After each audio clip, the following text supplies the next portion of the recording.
Hi, we're back. I want to keep talking about the adult attachment interview and cover how this assessment works, what it's used for, its development, and then finish with how different attachment strategies relate to the interview, how it plays out. So I talked a lot about the infant adult attachment strategies and the way these are assessed using the strange situation, which was developed by Mary Ainsworth. And then what happened was as the parents were being interviewed in this strange situation, that interview became formalized and developed into a formal assessment by Mary Main and her graduate student Ruth Goldwyn. And this is really a quantum leap in terms of determining attachment strategies because infants in the strange situation, you're directly observing and monitoring the infant's behavior. And based on that, understanding how did they seek proximity, how did they maintain proximity, did they search for the caregiver, is there protest behavior, conflict behavior. All of that is just directly observed. There's not much abstraction going on. What you see is what you get.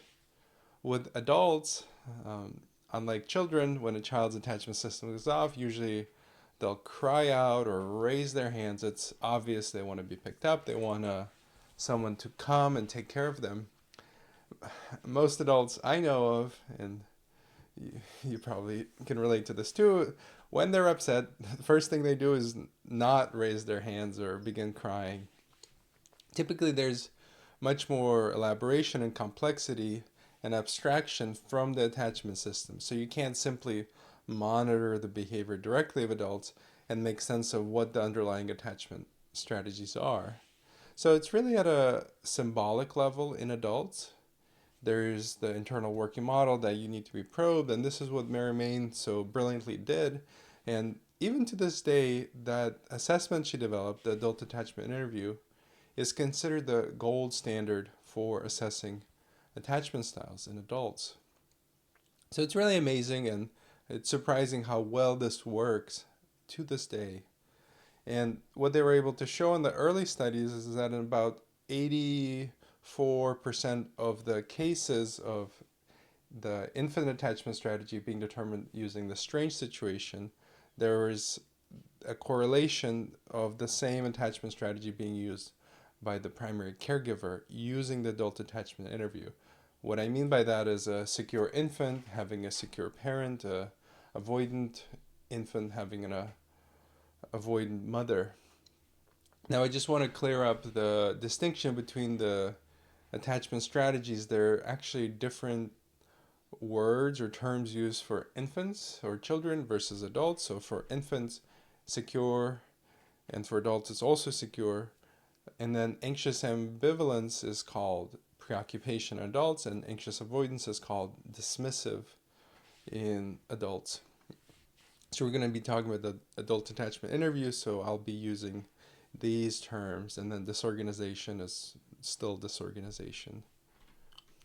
And the way the adult attachment interview works is it probes various memory systems. So it probes episodic memory, semantic memory, and checks for how the person speaking is integrating all the different information sources into one clear, coherent story.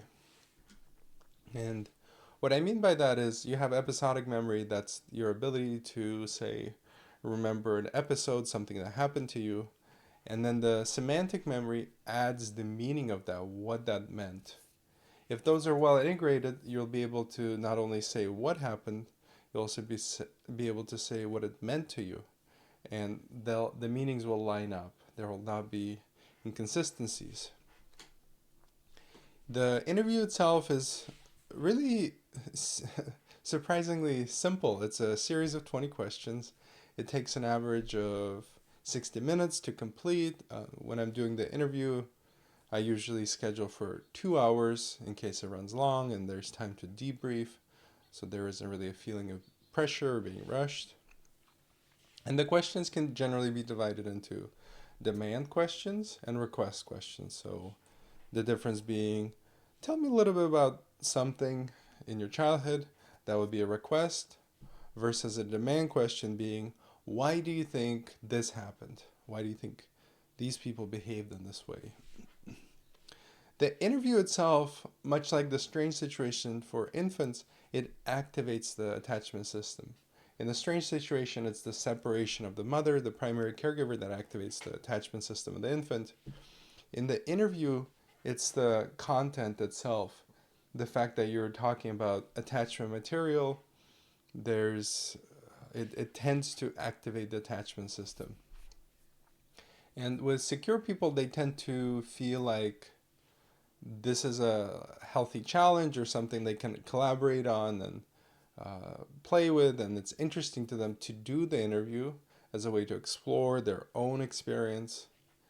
And a lot of times the feedback I get is something like, I'm really glad I got to share this. I've never actually gotten to talk about all of this in such a way. So there's a sense of relief of getting this off your chest, and doing the interview itself has been shown to improve your coherence and mentalizing ability. So these questions are actually quite powerful. Let me talk about the different things that are being measured in the adult attachment interview. One thing secure people just do without any intervention, they naturally do this, is the interview, the way it works is there's the interviewer, the interviewee. Secure people collaborate with the interview process. They're up for it. They say, oh, you're asking me a question. If they don't get the question, for example, they'll say, can you say that in a different way? Am I getting this right? Is this what you mean? Is this what you want me to talk about? So over the course of the interview, there's really a sense that they're working together as a team. Even though they're being interviewed, they're using the interviewer as I'm using this term because we're talking about attachment, as a secure base to explore, because they know how to do that. Remember, the infants in the strange situation can explore using a new person because the mother indicated they're safe. In the same way, secure people as adults can continue to do that. They realize this is an interview, this person is asking me these questions, and we're trying to have a shared meaning, get something out of this, so they work with you. There's a sense of, okay, this is what you want, here's how I'm going to do it, is this right? So that's collaboration. The other piece that jumps out about secure people in the interview is they have a high level of coherence. The different memory systems integrate automatically even under the stress of the attachment activation. So the mentalizing, metacognitive capacity, ability to tell clear stories doesn't collapse. They tend to function at a high level under stress. So what I mean by coherence is, if you were to turn the interview into a novel for a secure person, that would be very straightforward and it would be linear and it would make sense who the person is, where they came from, how they came to be the way they are. It would be an easy read. It's concise and clear. Sometimes I feel like insecure interviews, it feels like a stream of consciousness, totally unfiltered, and you get lost in the story. You don't know what's happening or who it's about even. So with secure speakers, it's much easier. You're just listening to it. You have to do less as a interviewer, and the interviewee also tends to enjoy the process more. The other thing secure people do is they tend to metacognitively monitor their speech. Obviously, they're not only monitoring their speech, what that hints at is their ability to track their own states and also catch the interviewer's states of mind, their expression, and they're real time incorporating that information. So the way this metacognitive ability shows up is they may say something, and as they're saying it, they say, actually, I realize I'm saying this, and then as I said it, what I mean is something different. Let me rephrase that. So then they'll course correct real time, or they'll say, what, remember I said it early in the interview, I mentioned this, I'm actually remembering this because it's been so long, it's actually like this. So they're actively monitoring their speech, and again, it's all in the service of collaboration and greater coherence. So you really get a sense that, yes, this person is there and they're helping this process along. and they're using the other person to move the process along. One other feature of secure speakers is they tend to be balanced. They show compassion, empathy, and forgiveness, not only for themselves, but also for their caregivers. They're typically their parents. So there's this real sense that they know their parents were real people. I think as you listen to this, often I think the people I work with who are primarily insecure, they think that secure people are like unicorns. They don't exist, or they must have had the best care in the world. And when you hear secure people talk about their early life, their upbringing, in a way, it's quite mundane and ordinary. You know, the parents were humans. They had their flaws, but they showed up. They showed up in a good enough way to take care of the child. So then the child internalizes all of that. So there's a sense of balance and also forgiveness, especially if the person speaking is a parent themselves. They'll say, you know, I realize as I'm raising my own children, you know, the struggles my own parents likely underwent. And for example, they'll give you an example. This situation, I understand now why it had this impact on me or why my parents behaved in this way. So they're able to make these long connections, not only in their own lives, but generationally across the generation, say to the parents, grandparents, and to their own children. And the speech itself sounds fresh. So you're listening to this, and with secure interviews, I feel like a lot of times I've never heard anything like this before. There's this unique, strong, healthy sense of self. And the person is developed. You get a sense of they know who they are and what they're about, and that really comes across. So secure interviewers are the most diverse. There's a lot of variety. It's almost like all the possibilities are opened up. They can take it wherever they want to. And then contrasting that to, I'll just go down through the insecure strategies. So I'll start with the dismissive strategy.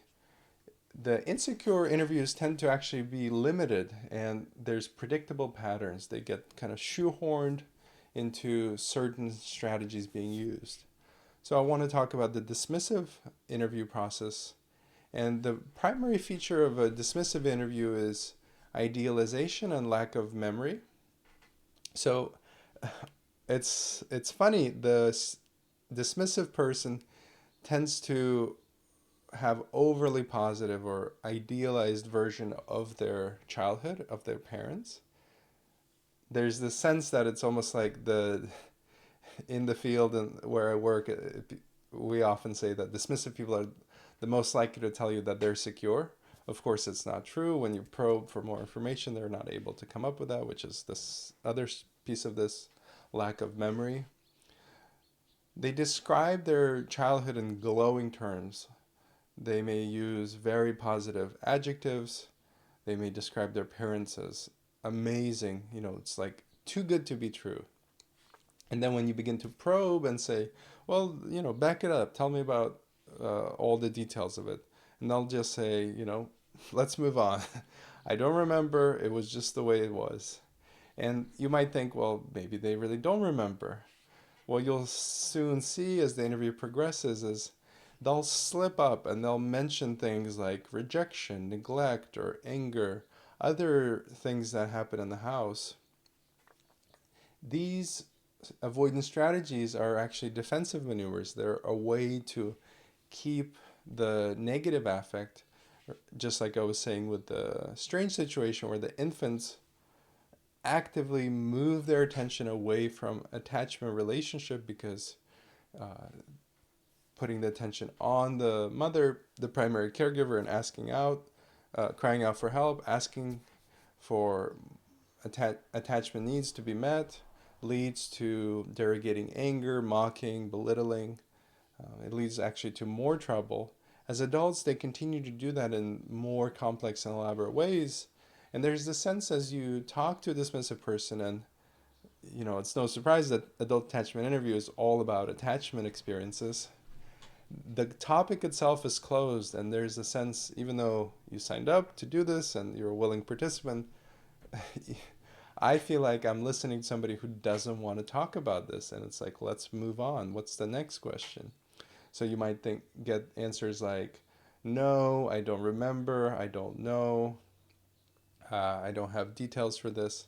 And the answers tend to be too short. So there's an avoidance of the attachment relevant context. There can often be circular reasoning where you try to get more information about why they think their childhood was so good or their parents were so wonderful, and they say, well, they just were. I just said I had a great childhood. Occasionally they may give examples, but the examples don't back up the glowing descriptions, the adjectives, right? Amazing or wonderful mother. And then the story you'll hear is something like, well, she used to drive me to school in the mornings, which is really quite ordinary, and it doesn't necessarily mean that the parent went above and beyond for the child by doing this, or it could be, my dad made me breakfast in the morning. It's just instrumental care, things that generally happen in most families. Another way avoidant people deal with this unfinished stuff, the attachment content, is by overinflating the sense of self. So they may describe themselves as strong and competent and powerful and unaffected by negative attachment experiences. So, say a parental rejection, a breakup, right? First boyfriend broke up with me, and I actually came out stronger than ever. I'm not saying a secure person can't say that. There's just this general tendency to skew things towards this sense of self as almost invulnerable. This is very different than the secure speaker who has a balanced perspective. Here it's like, that didn't hurt? How could this major event not have an effect on you, or you were unaffected and actually came out stronger? And there's not enough evidence to back that up. So there's a shift to positivity, and often other people are put down. The sense of self is overinflated, and other people, if they get too close or close enough to actually mean something, if they if there's any potential rejection, they're being put down. You're worthless, or this person never meant anything to me. So when we did break up, or when my parents did send me to boarding school, I was already over it. It didn't mean much to me. Actually, that experience made me stronger. That would be a dismissive stance there. And another feature of dismissive interviews is a lot of instrumental care descriptions or social roles. Say, this is what a father does, this is what a mother does, that's what my parents did, this is what a teacher did, I was taken to certain activities. And it's almost like you just slot people into roles. It's not a full person, it's just kind of a prescriptive role. So that's the general sense of a dismissive interview. Now I want to keep going down to a preoccupied interview. And with preoccupied interviews, there's a feeling of passivity and confusion. And as the interviewer, it's almost like you're not protected from their content. They try to actively intrude into it. So it's hard to not be caught up in that experience with them. So as you're listening, you may also be feeling passive and confused. They use nonsense words, non-descriptive terms like yada yada yada, psychobabble, and they can throw around technical terms, and there isn't a specific meaning behind that. Say, my mother was a narcissist, or I have OCD. And when you ask, what do you mean by that? They won't be able to actually tell you what that means to them. This is confusing with preoccupation because they do use so much emotional language, so many technical terms. It might sound like the coherence would be high, but when you try to put the story together, it just doesn't add up to anything. For the involving behavior preoccupied people use, their anger, unlike the dismissive anger, which is cold, derogating anger that is meant to put the other person down. The involving anger that preoccupied people use is hot, and it's meant to recruit the other person. It's like the feeling of being triangulated or caught up in somebody else's business, even though you have nothing to do with it. Practically speaking, it would be, say I'm working with somebody, a child, and then the parent may try to tell me, oh, things are like this. The child tries to tell me like this. They try to essentially put me in the middle of their own relationship. So really a violation of boundaries. In the same way, the interview plays out in a similar way, where the preoccupied speaker tries to recruit you into their content, and it's like, well, I'm not part of your family system. I can't actually help you resolve these difficulties right now. We're just speaking about the experiences themselves, and there's a feeling of all of that experience is uncontained, unfinished. It kind of comes at you. I think the pop term for this would be something like trauma dumping or too much information. And again, this is contrasted to a secure person, where you really get a sense that their experience, the self experience, holds all of the meaning, right? You don't have to hold it with them. You can share into it, you can lean into it and take it on empathetically. With a preoccupied person, it's like, here it is, and you need to help me. The other thing with preoccupied speakers is, unlike the dismissive person who has an overinflated sense of self, or secure speaker has a balanced sense of self, the preoccupied speaker has a very undeveloped, oftentimes closely tied up with the parent's sense of self. So there isn't this lively personality you're talking to. Often it's confusing or not clear who this person is and what they're about. And often it's what the parents told them. So here, this is who you are. And that identity is often closely tied to the parent's identity. So their own expression isn't really explored. One thing preoccupied people also do on the interview is they do a blame or complaining, where they may, in an unmonitored way, kind of spill over this rage or annoyance at all the different things that happen to them. It can feel like a long list where they've jotted down every little detail. And many of the questions aren't about the past. Many of them are about the present in the interview. And during these questions that are about the present, oftentimes it feels like the past just invades into the present, and it has really no relevance to the current question. And preoccupied speaker has a hard time monitoring that intrusion. So Mary May would use the term past invading the present. And that's really the sense you get. There's unfinished emotional business, and there's a lot of it. And when it does push into the present moment, the preoccupied speaker can track it. They can't metacognitively be aware of it and say, well, we're talking about this. I know there's some memories and feelings coming up from the past. Let me put that aside and collaborate with the speaker and actually answer the question at hand and complete the task in a mutual way together. That doesn't happen. They often go on these rambling rants. They don't take turns, and so on. Another thing with the uncertainty preoccupied people do is, even in one sentence or a speech turn, they may have one perspective in the beginning, a completely opposite perspective halfway through, and then towards the end they go back to the original perspective.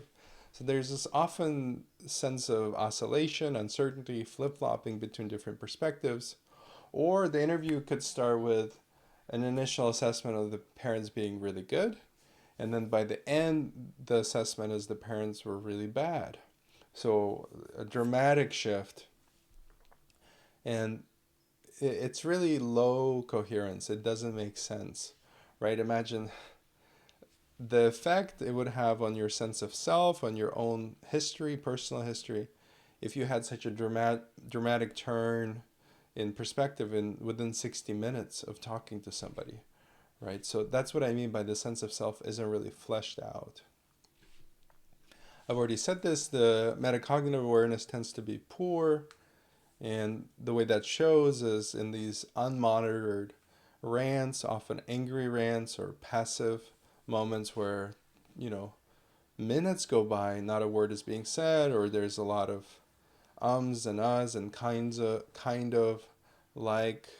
It doesn't mean that somebody who uses like or has a certain accent is necessarily passive. One way passivity shows up is unfinished sentences.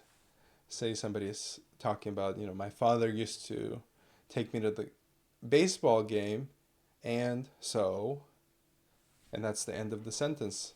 It's almost like, well, were you going to say something else? So there's this sense of meaning kind of falling apart. It's never fully finished or fleshed out. Preoccupied people also often fall into childlike speech or take the voice of the parent. So using words like mommy, papa, toesies, very childlike speech.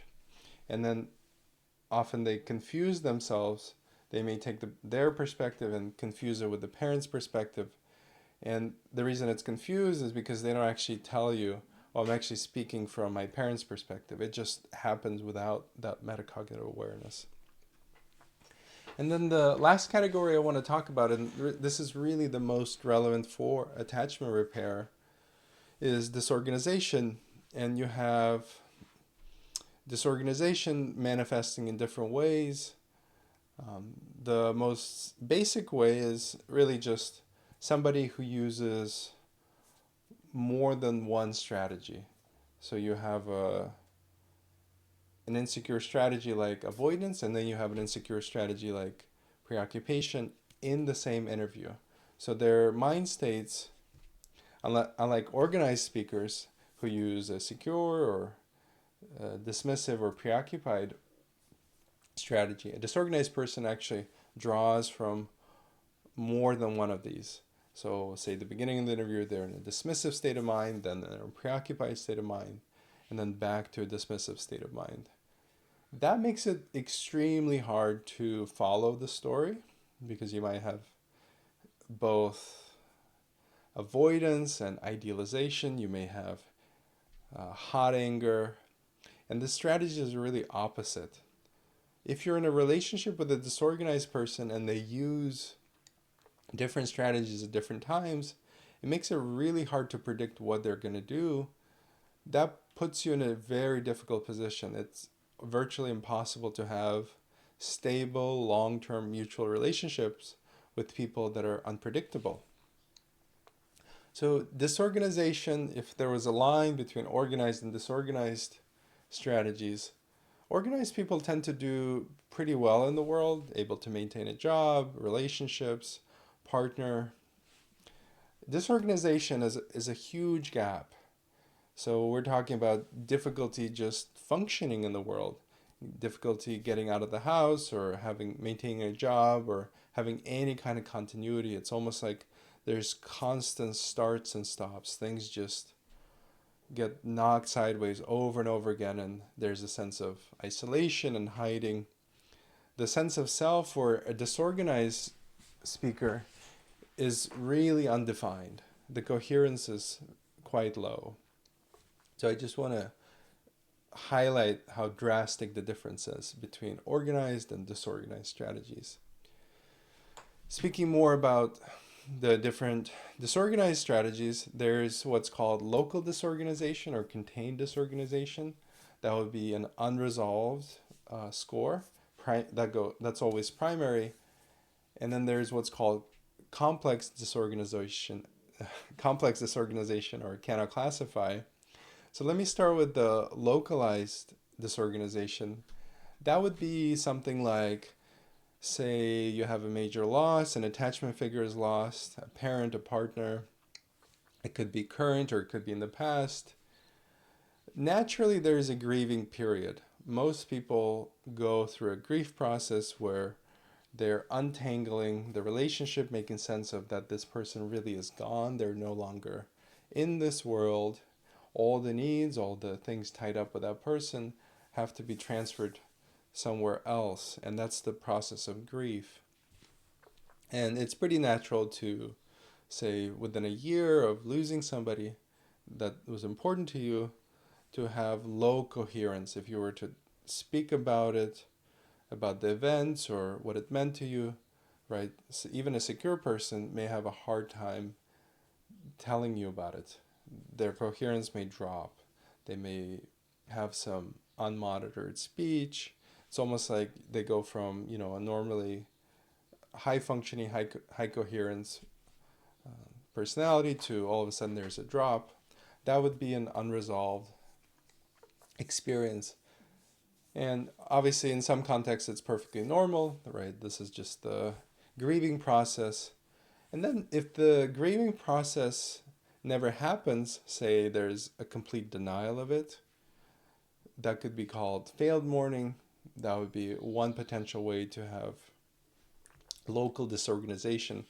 That event is not actually integrated into the experience of the self, the worldview. And another way is that even after a long time, the general guidelines are a year for a loss. I think the number could really vary quite widely depending on family system, the individual, their culture, and religious beliefs. So after a certain amount of time where that loss is still incoherent, so that person still has that dip and ability to talk about it. One way this localized incoherence shows up is, right, it's a specific loss. So when you talk about that person, the speaker may slip into present tense. They may describe the person as unconsciously, and they don't realize this, they use present tense as if that person is still living. That may imply that there's a genuine lack of acceptance that that person is no longer available. So it can be subtle in that way. And this is different than, say, somebody saying, well, my grandmother's looking down at me from heaven, or kind of something that is completely appropriate within a cultural or religious context. This would be, for example, I sometimes do an interview, and one of the first questions is really just a warm-up question about, where did you grow up, who lived with you, or so on, who's around. In that question, somebody may say, my grandparents, my grandma lived next door. We visit her all the time. She's really nice. And then later in the interview, when you ask about losses, that same speaker may say, oh, grandma's passed away long time ago. So there's this inconsistency between using present tense when describing it in the beginning versus actually saying that they've passed away. So there's a lack of acceptance and integration that the person's really gone. Guilt is another way loss can show up, unresolved loss. Somebody feels like they could have done more, they could have done something different, or they say, I called them that day, or I called them earlier in the week, and that's what caused them to pass away. And it really doesn't make sense, and the person feels like there's some connection. So that would be one other form of localized unresolved loss. You can also have unresolved or these pockets of unfinished business, low coherence pockets that are unusually so for your attachment strategies around abuse or other overwhelming experiences. It often can feel like when you're talking about that experience, you drop into that experience as if it's happening right now in the present tense. Again, there's a slipping, and you're describing it from the first person view, not from the present moment and saying it's in the past and fully finished. So, or describing somatic experience of it, say, heavy breathing, I feel hot. People may actually show this physically. So that would be another example of unresolved events in the past. Now I want to switch gears a bit and talk about Grice's Maxims and how that is being used to score the interview. I've talked a lot about the content of the interview, and although it's important, the primary scoring for the interview and the underlying attachment strategy comes from Grice's maxims and how they're violated or complied with. So at the time Mary Main developed the adult attachment interview, she was working in Berkeley, and Paul Grice was a philosopher of language at Berkeley. As far as I know, they actually never met. She found his work because she wanted a way to analyze and essentially pull the meaning out of the words of the interview, because she only had the transcripts, and get to the underlying attachment mind states. Paul Grice came up, he's famous for coming up with Grice's maxims. These are 4 implicit rules that people generally, not always, follow in conversation. The 4 are quality, quantity, manner, and relevance. And the reason Grice's maxims are so important, remember I was saying earlier, secure people collaborate in the interview process. These maxims, these kind of implicit rules of speech, allow you to collaborate and to get meaning out in speech freely and openly, right? There's this natural back and forth that makes meaning making, shared meaning making possible and satisfying. And secure people follow Grice's maxims without any intervention. They just know about it. So let me tell you more about what each one is. The first is quality. And really, if you could just condense all 4 maxims into this one, which is quality. If you can remember only one, it's this one that's important. It's being truthful, so you can back up with evidence what it is you're saying, right? If somebody asks you for directions, you know how to get them, you tell them the truth. If you don't know, you tell them, I don't know, I'm actually, right? So there's this ability, right? If you need to, you can back it up. Quantity is about the amount of speech you provide. Say you can deliver the content in a sentence, so you just do a sentence. If you can do 1 word, you do a word. So it's not too much, not too little. Relevance, this is a big one, I think, because I work with so many preoccupied people. Relevance is the most commonly violated maxim. And this just has to do, right, when you're having a conversation, there's typically a topic, you're staying close to that. And then if you were to switch topics, there's usually a flow, the way things connect to each other, and it makes sense to jump to the next discussion. Relevance can be violated where something is brought up and it has nothing to do with what was just being discussed. And manner is the way you deliver the content. You've probably noticed, say somebody is whispering to you, right? You get a phone call, somebody's whispering, you may whisper back just naturally. Somebody's talking very excitedly, you match their tone, their speech. So that's manner. And with Grice's maxims, all rules are meant to be broken. The way secure people are able to do that is through what's called licensing. This is the ability to say, I know I'm breaking this rule, right? I'm not being, for example, if you're violating quality and you're securely attached, you might say something, I know this is not quite true, or this is a white lie, and so on. Or for example, for relevance, you may say, I know this doesn't quite relate, but what we were just talking about reminds me of this, and this reminds me of that. And there's a way to bridge the conversation now. You don't just suddenly change topic and there's no real understanding to the other person how that happened. So secure people tend to license any Grice's maxims violations. And the other thing they do is, not just secure people, the other thing you can do with speech, because there are implicit rules in speech, is that you can also play with it. For example, if you're familiar with irony or sarcasm, a lot of people play with meaning, right?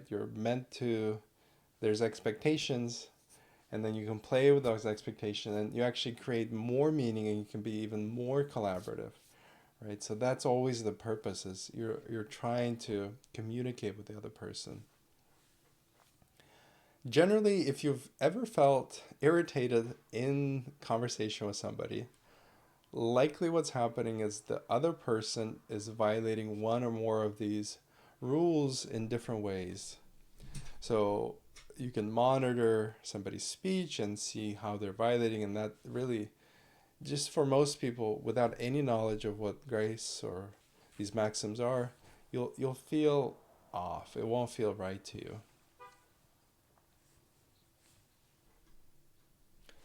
All right, so let's talk about how insecure attachment connects to Grace's maxims and the way it shows up in the interview.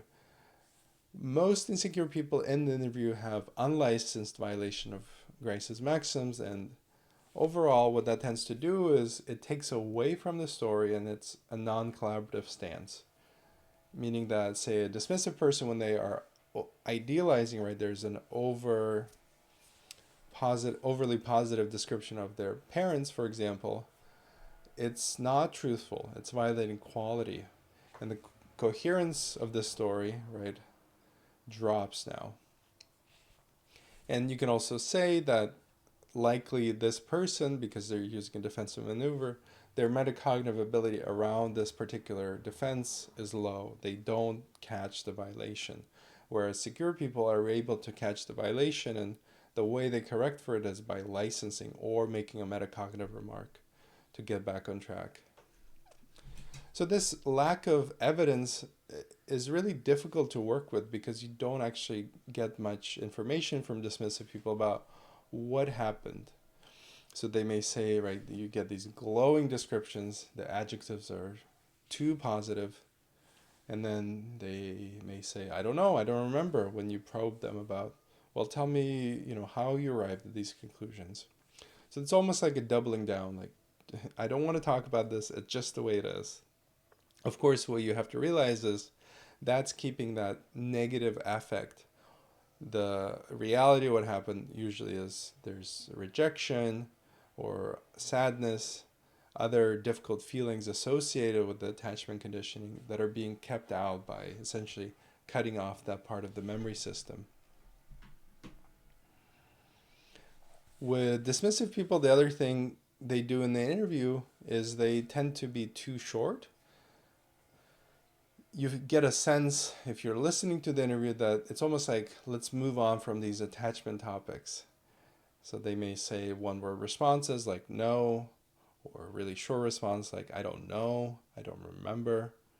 And it's almost like, well, now I have to move on. They're not giving me anything. So quantity tends to be violated in the too little way. So a general thing dismissive people can do right off the bat is just try to say more. And if somebody gives you the feedback of, I'm really not getting a lot from you, I don't know what it is, what your stance is, for example, on this. If you're dismissive, you can simply just say more, right? Just saying no conveys very little meaning other than, no, that's a closed topic, let's move on. And you feel disengaged, right? The avoidance strategy, that word, it's about distancing, it's about cooling down. The attachment system is always being deactivated. Of course, when you sign up to do the attachment interview, most of the content is going to be attachment related. So that's why the interview with dismissive people tends to be quite short. An average interview takes about 60 minutes. With a dismissive person, because they tend to be so short and the topic is closed, they tend to take about 30 to 45 minutes to complete the interview. Let's talk about how preoccupied people violate Grice's maxims in the interview. And they violate quantity by having all the contradictions, the oscillations, right? They may change from one stance, one perspective to another perspective. And there really isn't one way they see things, so there's a lot of flip-flopping. So that is a ding against truthfulness or quality. With quantity, they tend to say too much. They overshare, so too much information. And oftentimes that bleeds into relevance. The information they do share isn't relevant to the question or to what's being discussed in in the uh, interview at that time. They're often flooded by emotions or affect, so that intrudes into speech too, and often it takes them a lot of time, a lot of words to get the meaning out, and then after they're done talking, the meaning is still not fully clear. The way they violate manner is just that the speech sometimes can feel like it's pressured. They keep saying too much, even though there's virtually no pressure being applied. And the preoccupied interviews tend to run too long. So sometimes an hour and a half, 2 hours. Actually, the longest interview I've done took 3 hours. And because there's so much rambling, unmonitored speech, that's how you get to the high, longer number, the longer interviews. Another way relevance is violated by preoccupied speakers is through confusion between the self. Preoccupied people really have an undeveloped sense of self. It's quite weak. They don't have a strong stance on any one point. They may oscillate, like I was saying before. And relevance is violated because often information intrudes that may be from the parent's perspective, and they don't license it. They don't say, this is what my parents think. They just conflate their perspective, their own experience, with the parent's experience. So then irrelevant information is introduced, and as they speak, because the speech is so long, they may lose track of the original question or the original discussion, and they may say, what was the question again? Overall, there's a non-collaborative stance. The coherence is low here. It makes it hard to keep the interview on track. You have to constantly remind them of what the question is and say, let's pause there, let's come back to this. So you're redirecting to do the task. And the past is often the primary topic, regardless of what the question is. So a lot of the questions in the interview are about the present moment, and the past just feels like it's constantly pushing in. A preoccupied person may have this long list of names and people. I don't mean a literal list, just this sense of here's all the things that happened to me that feel emotionally unfinished from the past, and then when they're talking to somebody, if they have their attention, they'll begin dumping all of that, even if it's completely irrelevant or inappropriate. The psychobabble, this technical words, because again, they're what I like to call experience distant. They're not actually close to the direct experience of the self. They violate Grice's maxims of quality and relevance. The nonsense words like yada yada or unfinished sentence, again, violate quality.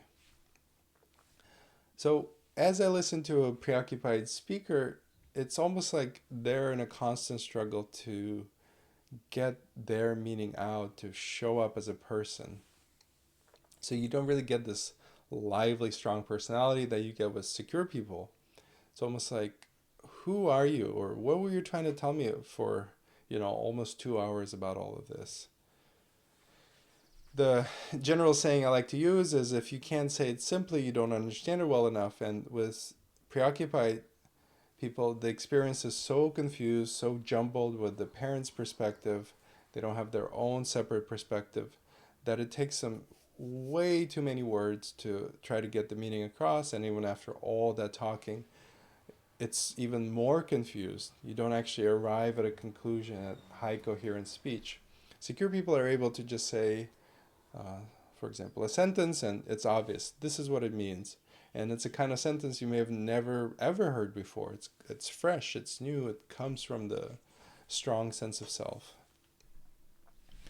With disorganized people, what we look for is a rapid alteration in attachment mind states, and you're going to see not only the different violations that I've described for avoidant and preoccupied people, or dismissive and preoccupied people, they can be even combined or happening within the same sentence or the same speech turn, a paragraph.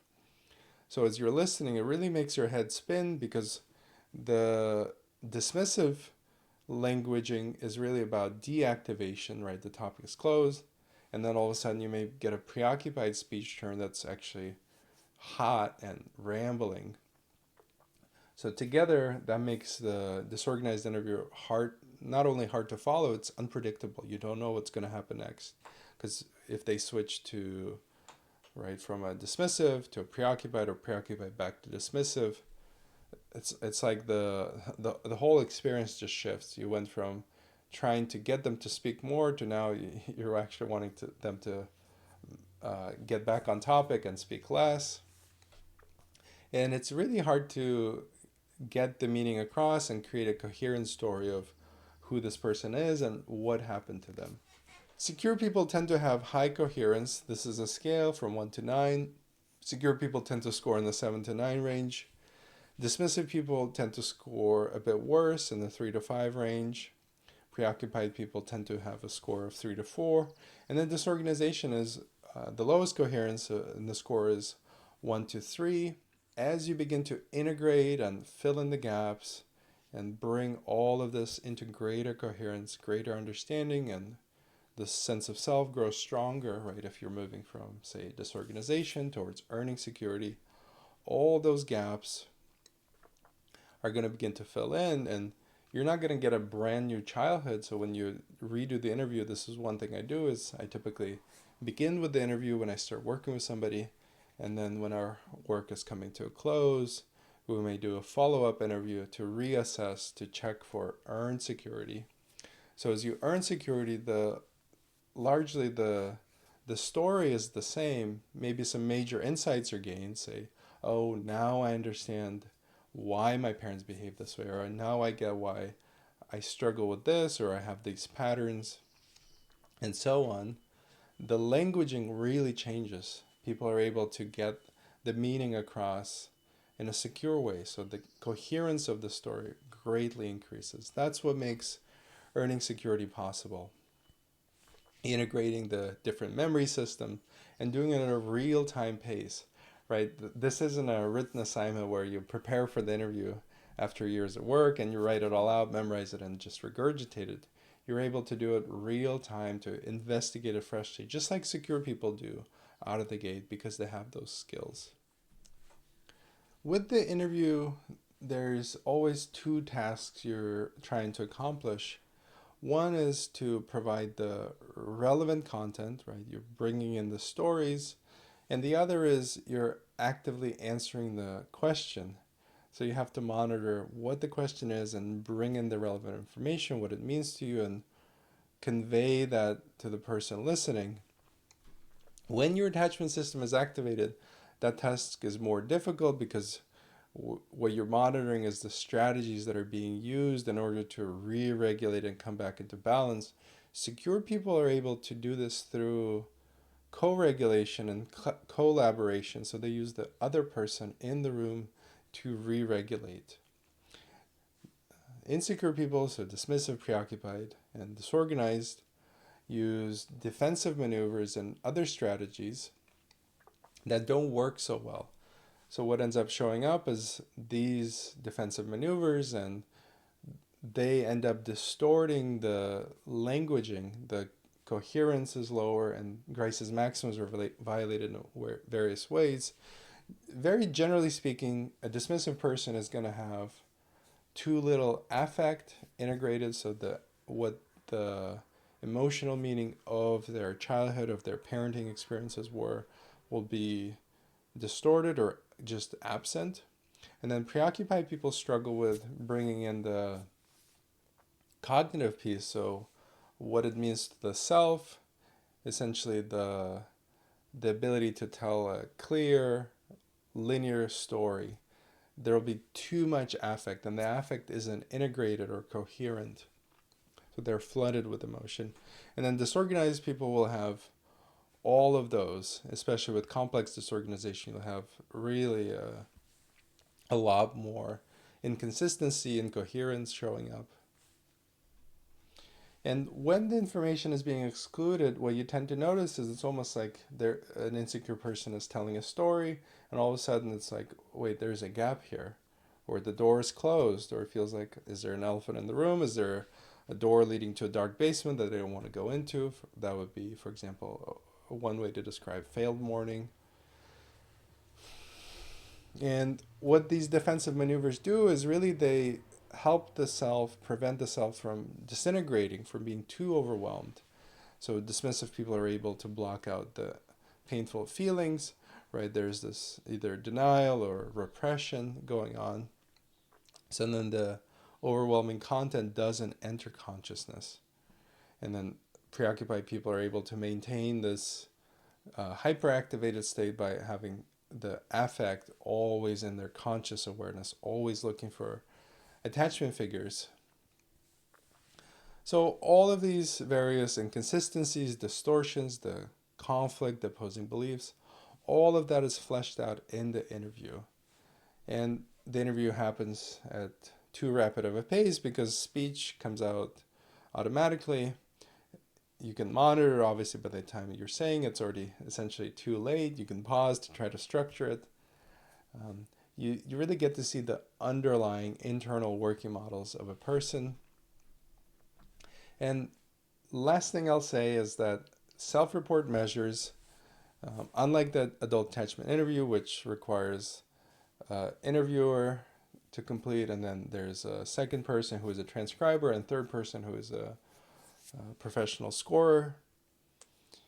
The self-report measures, which is probably the most common way people do at home or on their own, try to assess their attachment style, is that these tend to have virtually no correlation to the gold standard assessments like the adult attachment interview. When you're filling out a questionnaire, if it's multiple choice, you can literally fill out the question in any way you want to.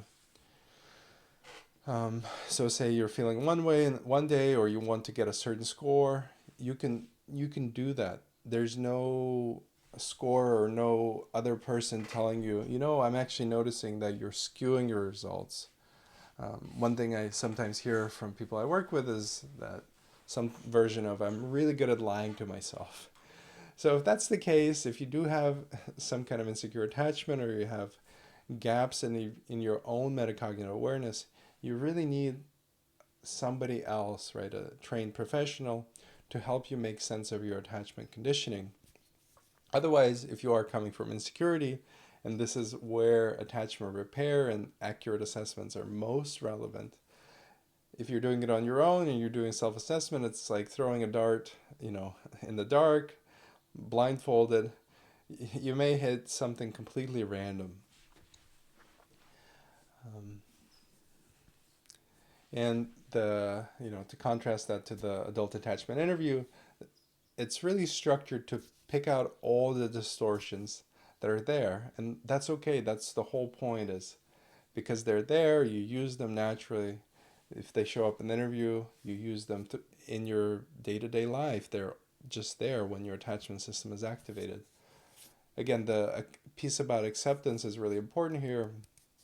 We're not trying to fake our way to security. Security is a felt sense. It's a series of strategies and skills and abilities that you can develop even if you are insecurely attached, even coming from disorganization. You can build that repertoire up. So you want to start where you're at and actually have a clear idea, because the attachment repair path is completely different based on what your starting point is. For example, a dismissive person needs to actually activate and learn how to turn on the attachment, let in the affect, which is not at all what you would want to do with somebody who's preoccupied. Preoccupied person already has too much activation, too much affect flooding their conscious awareness. So you actually want to learn to settle and deactivate. So that's my strong encouragement, if you're serious and you want to take a deep dive into attachment repair, to consider using these excellent measures to assess and then get to the bottom of it and realize, right, this is where you are on the map, this is your starting point, so you can find a direction to go into. All right, so that brings, I think that's enough about the adult attachment interview and how it's used, how the assessment works, its history. And if you want to find out more information about this work, the services offered, upcoming classes, you can go to mindfulattachmentcoaching.com. All the information is up there.